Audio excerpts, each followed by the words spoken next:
everyone, welcome back to my channel. It's Nikki here, and I, of course, today I'm going to talk to you about psoriasis.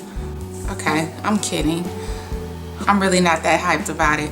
Today I'm going to talk to you about my psoriasis story. Yes, it's not pretty, it's not fun, but it's definitely necessary. For you who don't know, psoriasis is an autoimmune condition which primarily is manifested visually through the skin, but also can affect your joints and organs.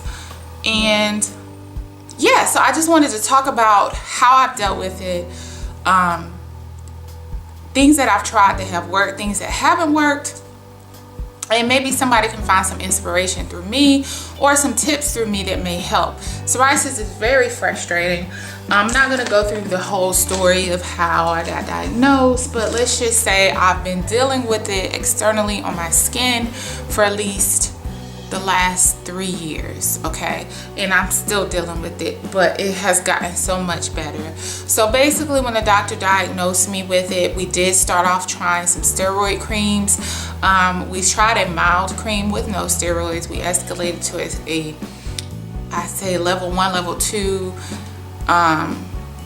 steroid cream, whatever the first level is. I don't know if it goes from 1 to 4 or 4 to 1, but whatever the weakest one is, I tried that first. Then we escalated it up until I got to the strongest one we could try, and all you can do is 2 days a week, and 2 times a day, and he only felt comfortable with me doing it for a couple of months because there's a lot of side effects that come with it. So when that kind of worked but then didn't like get rid of the rashes, I decided that there was another route that I needed to take to maybe approach this. So if you don't know me, I am a very logical person, but so in me being logical, I think to myself, have I done all that I can do to help my situation? Am I hindering my situation or doing something to make it worse? And is there any way I could think outside the box? Something that I haven't thought of to handle the problem. And this is how I approach most of the issues that I deal with in my life.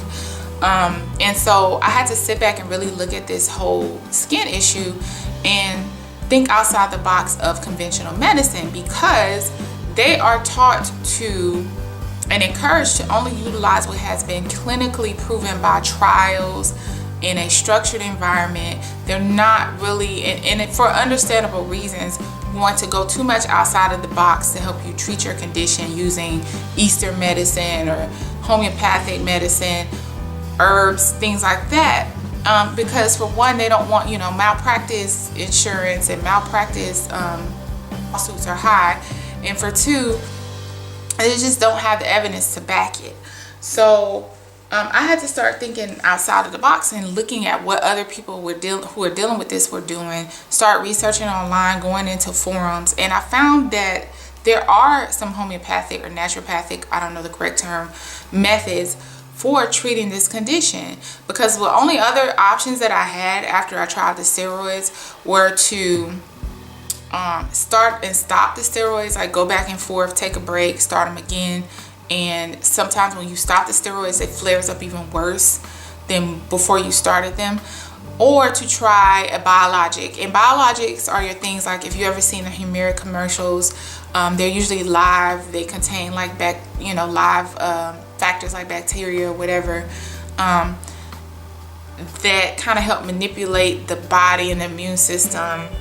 But they have a lot of risk and side effects in themselves, and I've heard so many horror stories. I didn't want to go down that route of it either not working because it's expensive and it requires a lot of appointments once you start those, or it working and now I'm forever dependent on this, and because I never found out what was really the root cause of my problem. So that's what I wanted to figure out. I said, you know what, let me figure out what's triggering this. So I did my research, and I found that there is a dietary component and an external component to psoriasis. There are things that you eat or not eat enough of that can cause poor gut health. I hear a lot of reference to the term leaky gut, and it's basically, I guess, like when you have an overgrowth of the bad bacteria in your digestive tract, and it prevents you from being able to absorb the proper nutrients, something to that effect.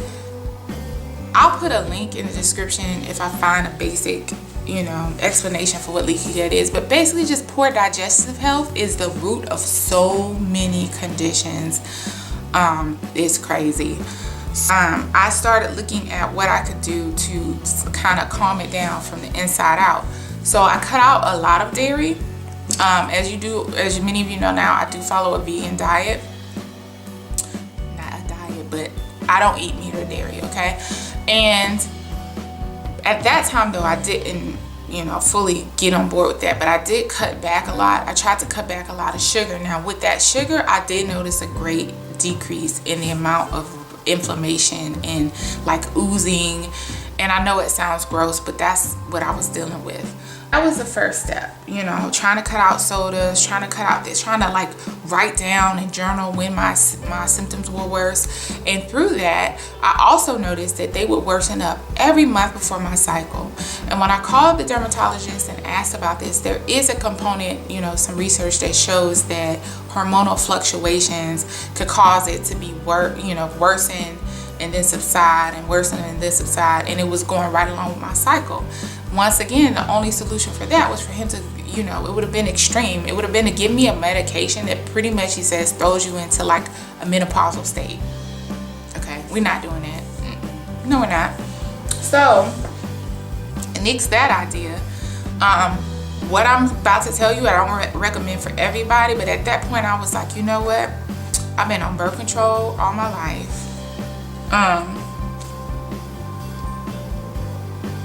Been on birth control all my life. I've been using these steroids for my skin inflammation. Let me just strip all of that stuff away. No. I was kind of scared to get off the birth control completely. So what I did was I tried to find a very low dose hormonal birth control that I could take, and I did that. I went to my gynecologist. I had her write me a prescription for a lower dose birth control. And I, you know, basically lowered the impact of my birth control on my body, at least so I thought. Did that help? Really not sure if it was just that. I was doing so many things. But definitely the dietary changes. Also, I started having these strong cravings all the time for like collard greens and spinach, like every day, all day, with every meal I had to have like collard greens or spinach. What I'm learning is that it is so important to be in tune with your own body. When you have cravings, they're for a reason. When it's for something that's junk oriented, there's usually a root cause or a mineral deficiency or something that you're missing. But definitely when it's a health food, if you're craving it like that, I would say listen to your body. And so all of a sudden I started to consume all these greens, and my psoriasis started to get massively better. And what I looked at was that there are minerals and vitamins in green leafy vegetables that are very critical and crucial for skin health. Again, I'll insert below and let you know what those are, because I can't remember off the top of my head. But my dietary changes, removing a lot of the dairy, trying to cut back on the sugar, increasing my dark leafy greens definitely helped. On the external side, Epsom salt soaks, about at least 3 times a week, helped a lot. It helped calm the skin down.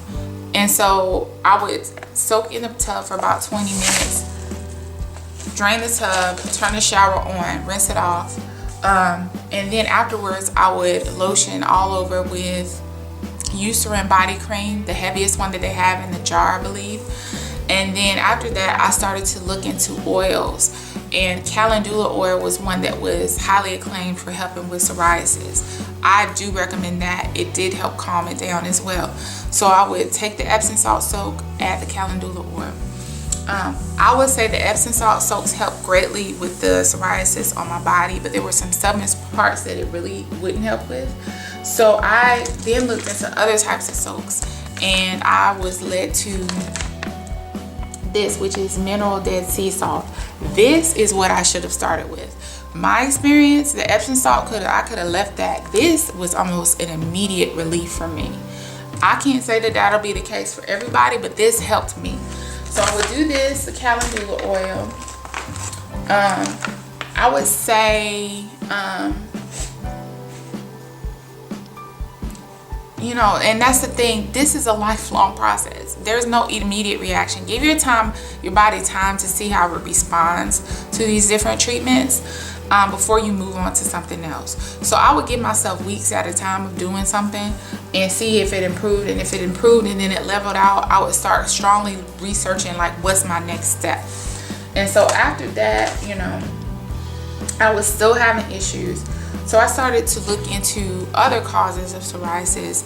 So not only dietary, not only, you know, external factors like perfumes and just exposure to different things that touch your skin, stress. And I knew I was going through a lot of stress. And so I had to learn to try to find techniques to kind of calm myself through meditation, through prayer. But there were also natural things that you could use to kind of help rebalance your body and your hormones. And so one of the first things that I got was holy basil. And dealing with, you know, the stress of my divorce and, you know, being a single parent and not having a lot of help, I found myself in a constant state of high anxiety, and I knew it was killing my adrenal system, and I knew it was killing my autoimmune response and wreaking havoc on my body. Holy basil is really good for anxiety, and also for, if you look at adrenal health in your adrenal gland and how it affects the body and stress responses, it's very important. And so when you're overworked and overstressed, your adrenal gland can start to malfunction. And so this is what I started to take as well. Now I will say I did notice that my nerves calmed down greatly from taking these things. And so I don't know if it directly affected my skin, but it definitely helped me, you know, kind of achieve more of a zen through that, and the meditation and the self-reflection, and, you know, trying to work through different things that were going on in my life. Also, so topical treatments. Now I had some very stubborn spots on my arm, and I'll insert pictures of that just got worse and worse, and it was just awful. What I would do, I researched and I found that some people would take some, you know, these little bandages. This is a latex free bandage that you would like wrap your knee or your wrist or whatever with. I mean, it has multiple uses. And I would create a compress almost, or like, you know, and I would soak, I would put calendula oil, maybe a little bit of the Bragg's vinegar, because this is good as well, and some Vaseline, and I would like slather it on, and then I would wrap it, and I would leave that on for like an hour or so, and then I would rinse it off, and then proceed to apply more of the calendula oil, and that greatly helps. So over time, basically what I did was try to strip all the things that could be causing or inflaming my psoriasis out of my life. All of the things that I could affect, or I could change, or I contributed to, or I could, you know, help to do to improve it. I tried to do all of those things, and then I gave it time. And you know what? The only thing I was left with after that was a patch on my forearm, okay? So fast forward, you know, I'm still dealing with the patch. That's the only thing that seems to still, like, the patches on my forearm is still flared up, still cause me problems. I will say that the final step in the treatment of my psoriasis was switching to a fully vegan way of eating. That is what finally completely calmed my skin down. I switched to a fully vegan way of eating, and let me add on, I actually completely cut out birth control. I didn't want any more artificial hormones in my body. I mean, a lot of us women, especially in my age group, have been on birth control since the age of 15, 16 for different reasons. Mine was initially for acne. And you gotta think that can't be too healthy, and it can't be too helpful when it comes to your body being out of whack and out of balance. And I will say that initially, I went through an adjustment period where everything was worse. My cycles were worse, my skin was worse, whatever. But again, time. You have to see what your body can do on its own. And that's where I firmly believe that modern medicine is great as a tool, but you have to you have to train your body, or allow your body to get to the point where it can combat these things on its own. So I'm down to this patch. I stopped my birth control. I go vegan, and I would say that it almost completely got rid of the psoriasis on my arm. So once that happened, I was like, okay, let me go back to a topical treatment, but let me try something mild and over the counter. So I tried this. Triderma psoriasis control for face, body, and body cream. And between this and the just veganism and, you know, the things that I've done, I can say it's almost fully gone. I might have this much left on my arms. And as you can see, I have scars, okay, but they're not active areas anymore. Let me show you. So all of this, I know it's awful looking. And this. And now we're down to just this being active. And on this arm, this little area is active. So that's it, guys. That's my long story about how I've dealt with my psoriasis. I mean, I tried, you know, what I was comfortable trying from the doctor, and then basically just the moral of it is I went from the inside out with how I thought about it and the condition as a whole. Dietary changes, external changes, and treatments for what was already there, and time is what it took. And when I allowed my body to adjust to all these changes that I made, all that I really needed was a simple over-the-counter cream.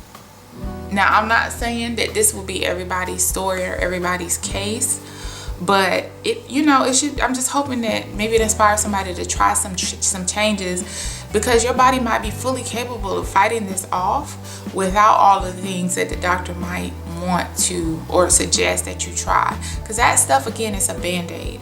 And I didn't want, if my body is not responding how I want it to respond or not functioning optimally, I'd rather get it to functioning optimally than to give it the appearance of doing so underneath, you know, while underneath there's like a volcano brewing ready to erupt, but on the surface, yeah, my skin looks good, but I'm not treating what's actually going on the inside. So I would suggest that for any kind of skin condition, psoriasis, eczema, whatever, yes, treat the skin, but also treat what's going on the inside, whether it be health-wise or psychologically, that could be contributing to whatever autoimmune condition or skin condition that you're dealing with. So I hope you guys found this helpful. I tried to really tighten it up so that you could,